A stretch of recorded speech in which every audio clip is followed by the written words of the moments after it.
I want you to just explore what would it look like if you brought mindfulness and presence and that awareness into the challenge, all of the challenges that are showing up in your life and in your work. It's also important that you bring some spiritual principles into how you make decisions, right? Really unpacking and deconditioning who you think that you are. Step one, make sure that you know who you are.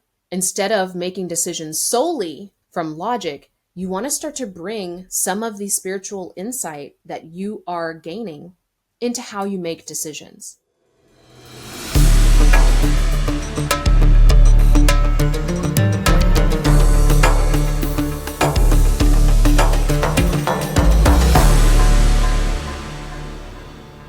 Welcome back to another episode of Euphoric Evolution, and boy, is this a great topic. Today, we're diving into a conversation around what happens when your spiritual gifts begin unlocking as a conscious leader, and does that mean that you need to become a hippie on the hill? Now, if you are a hippie on the hill, my apologies in advance, but hopefully if you're listening to this, you don't just desire to completely disengage from this world. Hopefully, you have a desire to actually make change here, not somewhere on the top of Mount Kilimanjaro. If that is your desire, no hate from me, please go do this. However, this podcast is really for those of you who are high achievers, who have dreams and visions and actually are already making change in the world and having impact. So this topic comes about because I have so many clients who have this experience where they step into my world and pretty rapidly their spiritual gifts begin to open up. And when I'm saying spiritual gifts, I don't just mean what we think of as being psychic. That is one way. Also, dreams are another. But also noticing that some of their other ways of being, like their ability to be empathetic, right? Or their strategic mind. By the way, these are also spiritual gifts. It isn't just our ability to see the future that's a spiritual gift. There are lots of different types of spiritual gifts, but what makes a spiritual gift different than, let's say, a skill set, right, is that you didn't have to go and do a ton of studying for it to be activated. Now, education is always valuable. That is there to help you to refine the gift that's already there, the gift that's already present. But this is you not just going and learning how to do something. It is something that's already innately within you. And you likely see these passed down, even if certain family members, maybe they didn't talk about it, especially if it's something like, being able to have insight into dreams or being able to feel like something's going to happen and then it happens. Sometimes if you grew up in a household that was religious, more often than not, people in your family aren't talking about it. But there may be instances that you can remember, or if you bring it up to family members, you may find that other people in your family had these gifts, okay? Had these talents that they didn't have to go to school for, right?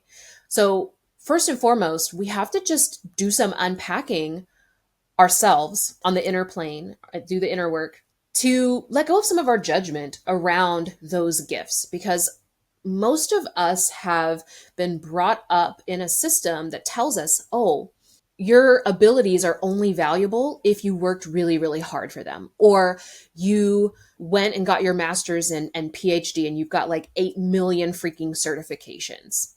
You will know if this is you, if your initial instinct every single time that you have a new curiosity or you have a new gift show up, your instant impulse is, oh, I need to go get a certification. Not against certification, not against training. However, it's important that we understand why we're doing that, what we're gaining from that, how that's going to help us to refine our gifts, and that we aren't just collecting expensive pieces of paper that aren't really necessary for what it is that we are here to do in this world. It is, from my perspective, that one of the most beneficial aspects is really executing, like actually getting in the trenches and doing the thing will get you so much further than just getting 10 certifications. If you want a certification, please get one. But also understand that that doesn't take away the need to actually practice. So let's talk a little bit about the hippie on the hill stereotype or the guru on the hill. I see so many conscious leaders who have created incredible success in whatever their field, whether that is as an entrepreneur, HR manager, CMO, CFO, whatever it is. And listen, I'm speaking about this from personal experience because I did this as a consultant in pure romance when my spiritual gifts started coming online. I had all this judgment around what I thought it meant to be spiritual. I thought, oh, all of a sudden I'm able to feel energy. That must mean that I have to quit whatever I'm doing and go and just do energy work. That is not going to be everyone's calling. And also what I'm seeing happen more and more often that a lot of people aren't talking about is the fact that a lot of conscious leaders are waking up their gifts to apply in the fields they are in, because we've had so many years of disconnection where we weren't utilizing or connected to these gifts, these abilities, and these gifts are necessary for the next evolution in humanity in the different industries that we find ourselves in, right? So part of my gifting is seeing the whole picture. And in seeing the whole picture, I can literally see for so many of our clients how each one of them individually is going to utilize that gifting in their field to create a difference, to make change, to shift those industries. So just because your gift is coming online, it doesn't mean that you have to go and be your vision of what you think a spiritual person is or a spiritually gifted psychic medium, etc. Now, occasionally that will happen. However, that's going to be a gradual process that's shown to you over time. So if your spiritual abilities just started coming online, do not quit your day job right now and go and start a Reiki business. Like, keep your day job and start doing Reiki at the same time. And then over time, you will start to see where you are guided. Now, this stereotype also of, the hippie on the hill. Oh, if you're spiritual, the only way that looks is that you completely disconnect from modern society, that you go live on a commune in the middle of Colorado. I don't know why I said Colorado, but whatever. Are there communes in Colorado? I feel like there are. I don't feel like that just came out of air. Anyway, part of why we have this stereotype or why we have this idea is actually put there. It's installed to keep you from pursuing and developing your spiritual abilities. Because if you think, oh, if I am spiritual, that means I have to disconnect from my family. I have to find a new partner because my partner needs to be as spiritual as me. Oh, I need to find a whole new friend group. Most people are going to resist that. And I'm here to tell you that this is a both and universe, that you can have incredible abundance in your life in all forms, spiritually, emotionally, communally, and on and on and on, financially, all the lees. And ultimately, that's what we need more of. We need more of you to be like in your work, in what you're doing. And part of why you are feeling unfulfilled in the work that you're doing is because you're not bringing that aspect into your day-to-day, because you're keeping it other, you're keeping it hidden in the closet. And I'm not saying that you have to go out and just announce to everybody, hey, everyone, I'm a spiritual weirdo. Look at my shirt.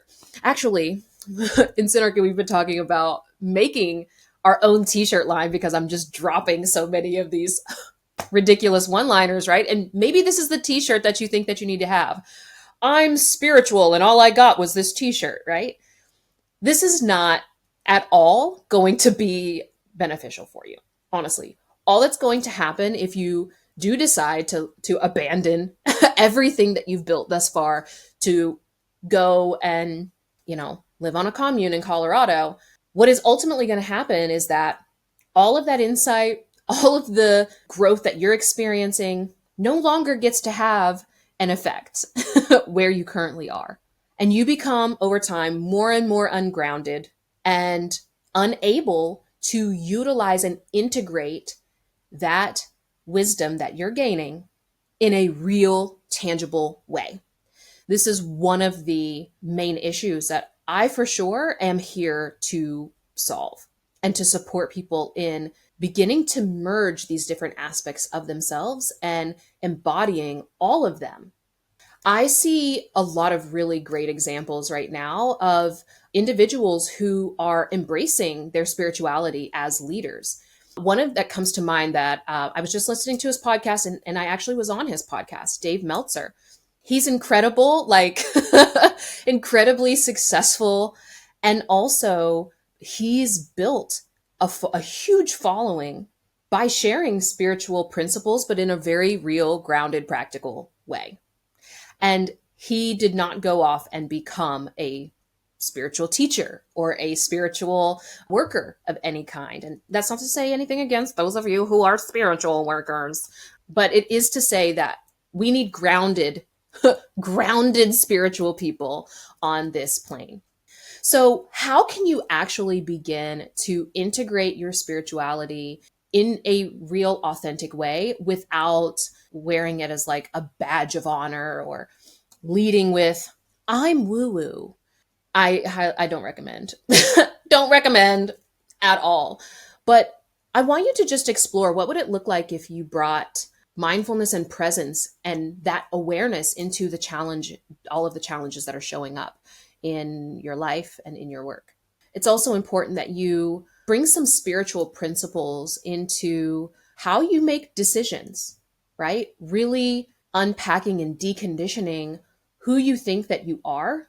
Step one, make sure that you know who you are, right? You've got to do that work in order to be able to make decisions in alignment with who you truly are. But ultimately, instead of making decisions solely from logic, you want to start to bring some of the spiritual insight that you are gaining into how you make decisions. The other thing that I just want to point to that I see as one of the pitfalls, one of the watch out, U-turn, don't go this way. Most leaders, when you experience your spiritual awakening, or even when you are ascending on different levels, there's a tendency to withdraw. While there is an automatic pattern that comes with your awakening, it's really important that you don't completely give in to that. So part of this happens because you start to become aware of things and the ego hasn't completely dissolved yet. And so we start to think that other people should be thinking like we are. Other people should see things the way that we do. And over time, that begins to create alienation, right? You begin to separate from people. And I'm not of this mindset that, oh, you just need to get rid of toxic people. You just need to get rid. No, listen, almost everybody is toxic to some degree. You're toxic. I'm toxic. We're human. That's like part of it. If you do have people in your life that are, so extremely dangerous that it's, really against your well-being, then of course, make sure that you are, protecting yourself to a certain degree. However, most of the time you are going to be so much more benefited. I don't know if that's proper English, whatever. You're going to benefit so much more. There we go. You're going to benefit so much more by pulling people in. And also make sure that you are in a supportive community, a community that encourages you to be close with your partner, to be close to your family, to be close to your community and not other yourself. We see so many problems happening in the world because of this tendency to other ourselves. And listen, if you are a conscious leader, most likely you had the experience of being the misfit and the outcast growing up. I would say, I can almost guarantee you, 99%, I would almost bet money on this. I'm not going to, but I would almost bet money on this that you were a misfit, that you were an outcast. And so you felt like you were other your entire life. And so this now then becomes just like another affirmation. Oh, I'm spiritual. So that I am other. You're not other. In the most, like there's so much freedom when you start to use your spirituality, when you start to utilize your spiritual gifts for deeper levels of intimacy and connection. We have a pandemic of loneliness that is happening right now. And this is why we have a collective awakening happening. And this society already sets us up to be individualistic. I can guarantee you probably don't even know your neighbors' names. But that is what keeps us weak. That is what keeps us from stepping into our highest potential. You want to be in rooms and in spaces where people see your fullest potential, where they see you in your highest self, and also are unafraid to challenge you to be that, to embody that version of yourself, to not settle and not be your mediocre self, but to be all of you. I didn't know he was going to church today on this subject. So ultimately, what I want you to take away from this is that your spiritual gifts are there for you to be both visionary and practical, not just in the big picture of we need oneness, we need more light in the world, we need blah, blah, blah, blah, blah, blah. How are you doing that in your life today as you go pick up groceries? How are you doing that today in your work with the people that you work with? How? What is the actual way that you're doing that? What are the shifts that you're making inside that then you are bringing to the outside? Human beings are designed to desire growth. And I, through the method, through the paradigm of euphoric evolution, know that it's possible for you to experience both spiritual growth and practical growth. That when you allow yourself to evolve spiritually in a certain way, that you can apply that to your reality and shift the reality that you're experiencing. So I hope that you take this. I know that you need to share this for sure. This message needs to be out there because we need more spiritual people living in the world, creating real change.